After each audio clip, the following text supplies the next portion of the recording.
নারিকেল ছাড়া নারিকেলের নাড়ুর মতোই নাড়ু, এটাও কি সম্ভব? হ্যালো এভরিওয়ান, আসসালামু আলাইকুম। আজকে আমি এমন একটি রেসিপি শেয়ার করব যেটাতে নারিকেল না দিয়েও নারিকেলের নাড়ুর মতোই লোভনীয় নাড়ু তৈরি করা যায়।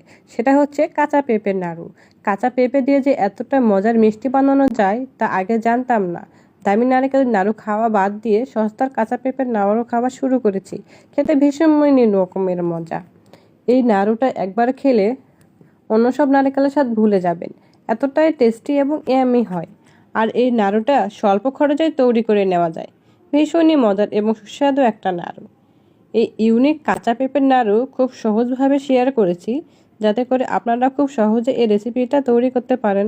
সো ভিউয়ার্স, চলুন তাহলে বেশি কথা না বাড়িয়ে এই নাড়ু রেসিপিটা দেখে নেওয়া যাক। কাঁচা পেঁপের নাড়ু তৈরি করার জন্য আমি এখানে একটা কাঁচা পেঁপে নিয়েছি, আর এই পেঁপেটাকে আমি সুন্দর করে ধুয়ে পরিষ্কার করে একটা গ্রেটারের সাহায্যে গ্রেট করে নিয়েছি। আমি সবটাই নিয়েছিলাম। তারপর নাড়ু তৈরি করার জন্য আমি এখানে নিয়েছি 2 টুকরো এলাচ এবং নিয়েছি 2টা দারুচিনি, নিয়েছি কিছু কিশমিশ, কাজু বাদাম, কাঠবাদাম, তেজপাতা এবং কিছু চীনাবাদাম। তারপর এবং নিয়েছি পরিমাণ মতো চিনি। আপনারা চিনিটা বাড়িয়ে অথবা কমিয়ে নিতে পারবেন। তারপর আমি একটা প্যানের মধ্যে পরিমাণ মতো পানি দিয়ে দিব।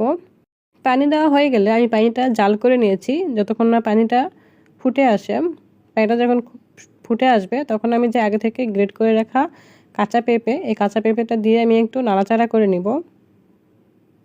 কিছুটা সময় নাড়াচাড়া করে নেওয়ার পরে আমি ঢাকনা দিয়ে ঢেকে দিব, যাতে পেঁপেটা সিদ্ধ হয়।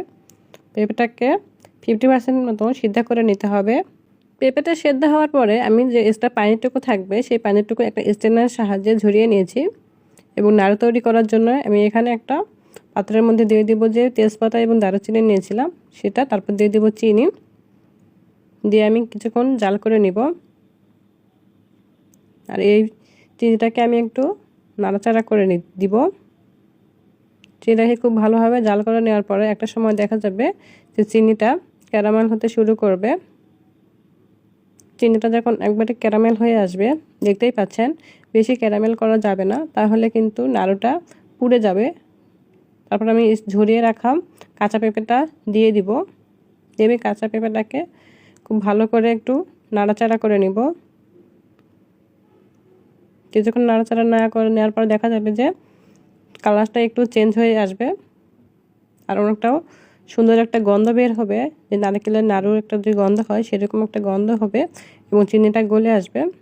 তখন আমি দিয়ে দিব যে আগে থেকে যে বিভিন্ন প্রকার বাদাম নিয়েছিলাম এবং কিশমিশ নিয়েছিলাম সেটা আমি দিয়ে দিব। দিয়ে সবগুলো উপকরণ খুব ভালোভাবে মিশিয়ে নিতে হবে। আর এই সময় চুলার আঁচটা কিন্তু লো মিডিয়ামে থাকলেই ভালো। কিছুটা সময় দেখার পরে যে যাবে নাড়ুটা অনেকটাই হয়ে এসেছে। যে চিনি থেকে যে পানিটুকু বের হয়েছিল সেটা আর নেই, খুব সুন্দরভাবে নাড়ুটা হয়ে এসেছে। আমি এ পর্যায়ে দিয়ে দিব 1 চামচ পরিমাণের ঘি। আর এই ঘিটা দিলে আপনি যখন নাড়ুটা তৈরি করবেন তখন এই ঘিয়ের গন্ধে নাড়ুটার চারদিকে মোমো করবে, অনেক সুন্দর একটা গন্ধ বের হবে। আর এই ঘি দেওয়াতে নাড়ুটা খেতে ভীষণই মজা লাগে খেতে।